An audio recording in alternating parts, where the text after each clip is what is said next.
As I'm sure you all know, the Toolbox was founded in the world of sport. And today we are here at the UCI Road Cycling Championships 2024 in Zurich to find out how they are implementing sustainability initiatives and driving sustainability strategy forward. Welcome to Toolbox Talks. At the end of the day, a city is kind of left with whatever you bring at the end of the event. So I think it's really important to make sure you're telling everybody that you're doing the best you can.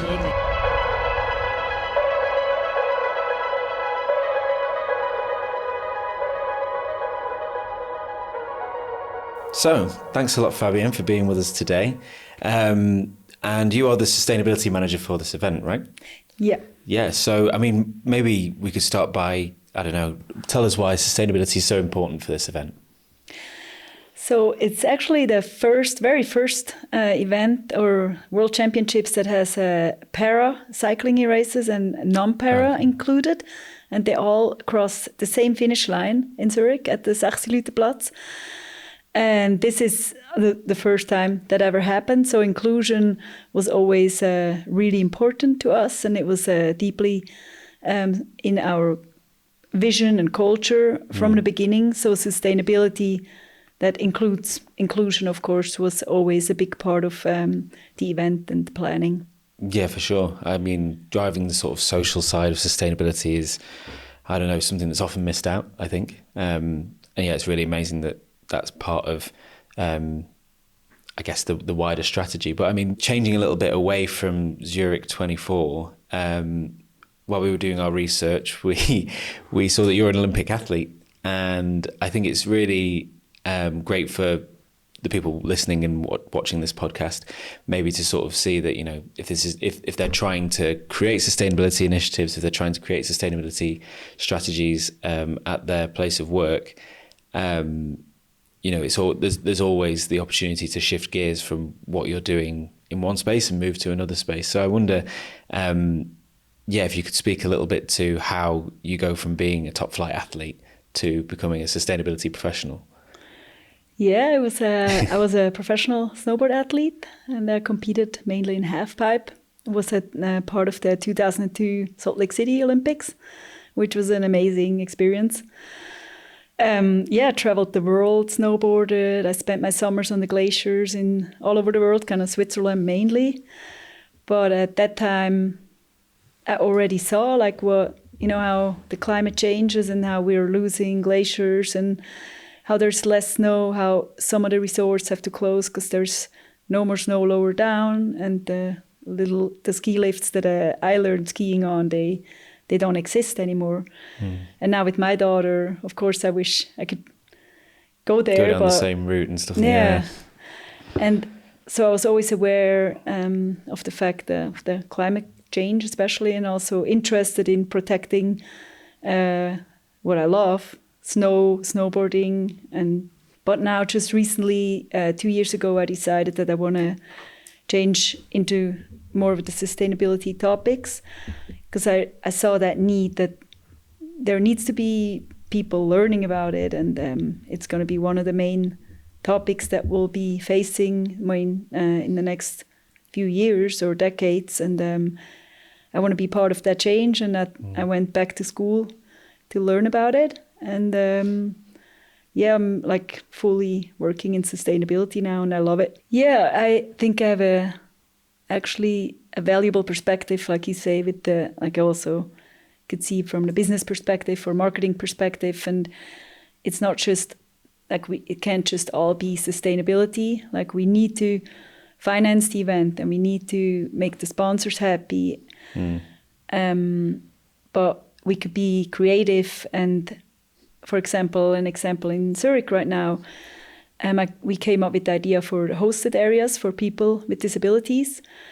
And we made it like a really cool concept with 4 hosted areas by the finish line, also in the fan zone.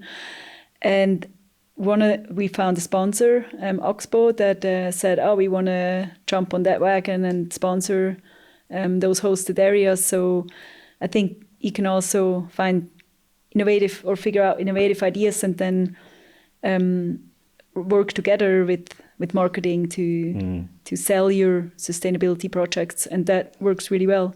Yeah, for sure. If you can find that sponsor that is really interested in the work you're doing, it can just make the event so much better. I guess my next question would be around what's the sort of first thing you did, and how did that wider picture of your sustainability strategy start to take form? Yeah, so like you said, it's a really wide topic. So it includes sustainability, includes the environment, the society, the economy, and the management. And it's easy to get lost, and first getting in touch with your stakeholders, or even just identifying your stakeholders and then talking to them and having building a vision and setting goals, and then from the goals actually identifying projects that are valuable that pay into those the goals, and all together with of course all the stakeholders that you want to talk about and get their opinion and feedback.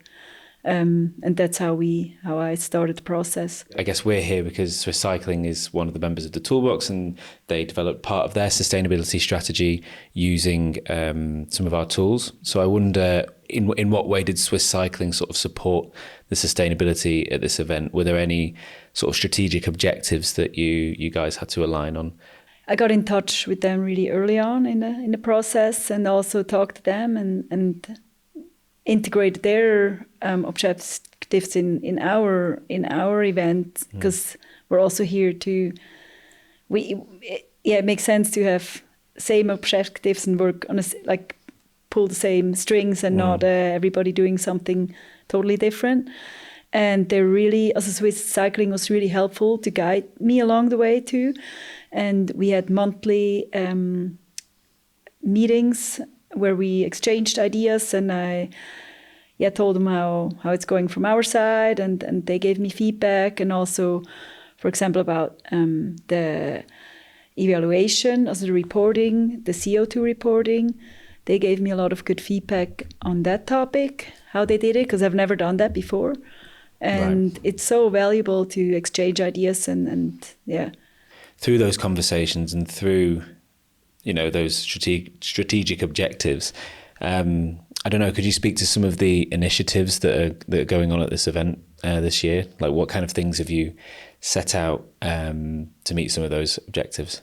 The goal was to reduce the CO2 emissions, and so we focused on the two biggest contributor to CO2 emissions, which are the travel of the spectators to the event and the consumption of the food at the event. Those are the two biggest. So what we did was for the food, we set the goal of 75% vegetarian food on site, also VIP and also media catering, which we actually achieved, that I can already say. Then to motivate the spectators to come to Zurich by train and by bike, we included a free train ticket in our event ticket, an event pass. But we also put up 3 big bike parkings, secured bike parkings. I'm interested in the free train ticket though. How did that come about? Did you have to partner with the train companies, and how did you go about that process of approaching them and seeing if they could support that initiative?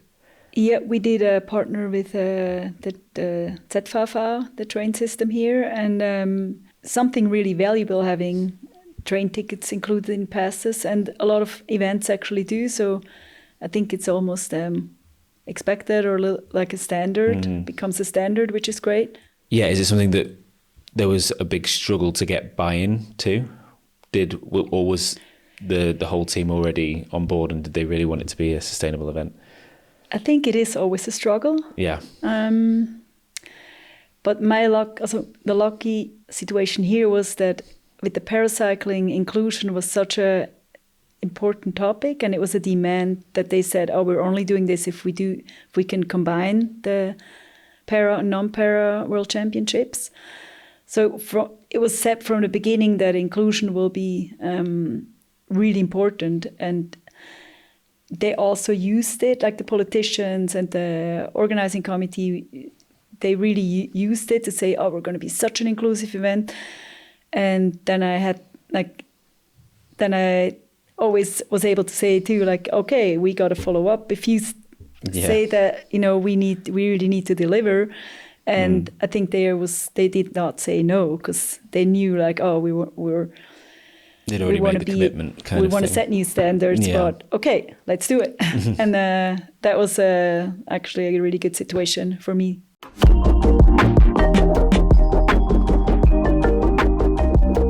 Were there any other barriers or challenges that you had to overcome, and what were some of the lessons that you perhaps learned in doing that? Yeah, there's a lot of challenges. Yeah. Also, I think the main one is time and resources. Then it's sustainability touches kind of everybody or the whole organization. So it's you really have to work with everybody. You can't just do your own thing and assume people are gonna be happy. Like, you have to work together as a team on the ideas and make it everybody's idea, not your own idea that you try to bring forward. For sure, yeah. How do you bring all of those actors together to create one single voice? Did you have like a policy or a vision statement? Is there anything that you could gather people around as a common understanding, perhaps?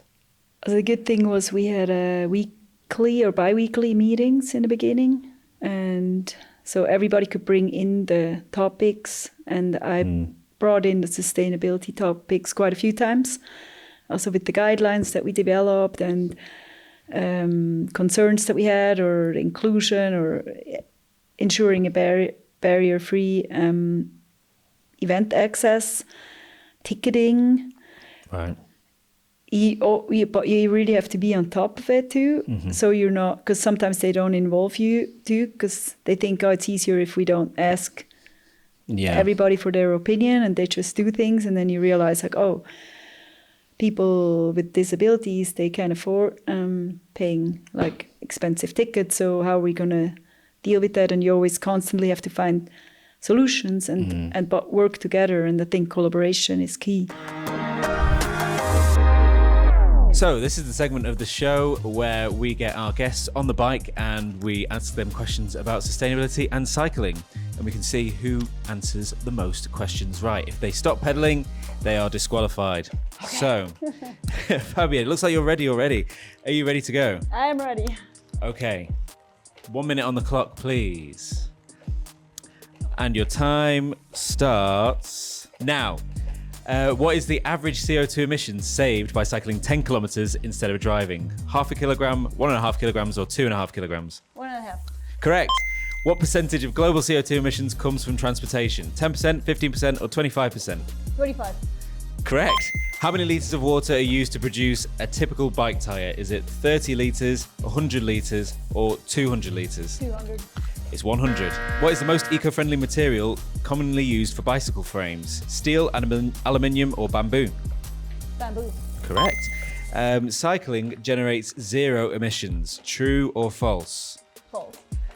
It's true, unfortunately. It's a trick question. What year was the first bicycle sharing program launched? Was it 1955, 1965, or 1975? The first, I could say that again? 1955, 1965, or 1975? 75. 65. Unfortunately. That's time. When we launched our sustainability strategy in 2021, our idea was that we first had to lead by example. So we can't provide guidance to organizers, to national federations, if we're not ourselves already acting sustainably. The Toolbox, a community for the transition to sustainability.